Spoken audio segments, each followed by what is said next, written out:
যদি চোখে ছানি হয় সেক্ষেত্রে কি করণীয়? প্রথমেই প্রশ্নের উত্তরে আমি একটু প্রথমে ক্লিয়ার করে দিতে চাই যে ল্যাসিক করার কারণে কিন্তু ছানি কিন্তু কখনোই পড়ে না।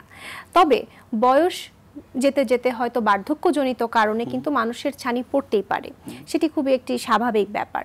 এবং অনেক ল্যাসিক রোগী যাদের হয়তো বয়স যখন 60 ঊর্ধ্বন হবেন, বয়স হবে, তখন তাদের ছানি পড়তেই পারে। তবে ল্যাসিক রোগীদের ক্ষেত্রে আমাদের আইওএল পাওয়ার ক্যালকুলেশন, অর্থাৎ চোখের ভেতরে আমরা ছানি অপারেশনের পরে যে লেন্সটি সংযোজন করি সেই লেন্সটির পাওয়ার কিন্তু ক্যালকুলেশনের বিষয়ে কিছু এক্সট্রা কিছু ব্যাপার থাকে, কিছু আলাদা রকমের ফর্মুলা থাকে। সেগুলি যদি আমরা মেনে চলি তবে অবশ্যই একেবারে সঠিক পাওয়ার ক্যালকুলেশন সম্ভব।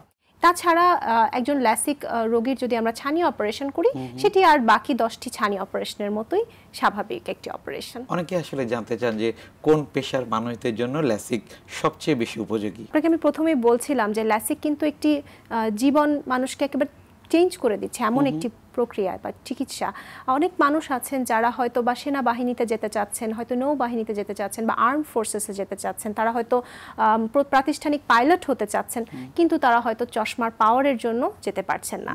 আমি তাদের উদ্দেশ্যে বলতে চাই, যদি আপনাদের চোখে ল্যাসিক করা যায় তাহলে সেই ক্ষেত্রে আপনাদের এই ধরনের ক্যারিয়ার পাথওয়েগুলো কিন্তু চয়েস করা কিন্তু অনেকটাই সহজ হবে। ল্যাসিক করার বিষয়ে আপনার কাছ থেকে আমরা জানছিলাম, অনেকে আসলে চিকিৎসকের কাছে যখন আসছেন তখন জানতে চান যে ল্যাসিক করার পরেও কি চশমা আবার পড়তে হবে কিনা। জি, এটিও আসলে খুবই প্রাসঙ্গিক একটি প্রশ্ন।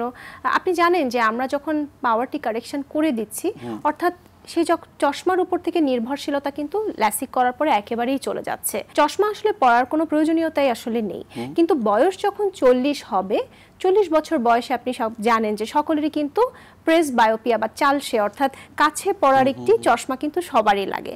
সেক্ষেত্রে যাদের বয়স হয়তো 20-21, তাদের হয়তো আমরা ল্যাসিক করে দিচ্ছি।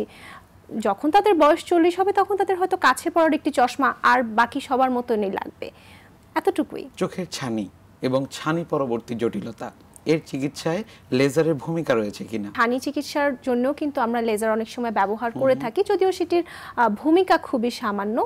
তাছাড়া ছানির পরবর্তীতে কিছু জটিলতা হতে পারে, যেটিকে আমরা বলি পোস্টেরিয়র ক্যাপসুলার ওপ্যাসিফিকেশন, সেটার চিকিৎসায় কিন্তু আমরা লেজার রশ্মি ব্যবহার করে থাকি। আমি একটু ছবি দিয়ে বুঝিয়ে দিতে চাই। দেখতে পাচ্ছেন যে একটি ছানি পড়েছে চোখের ভেতরে এবং সেখানে আমরা লেন্স বসিয়ে দিয়েছি যথারীতি।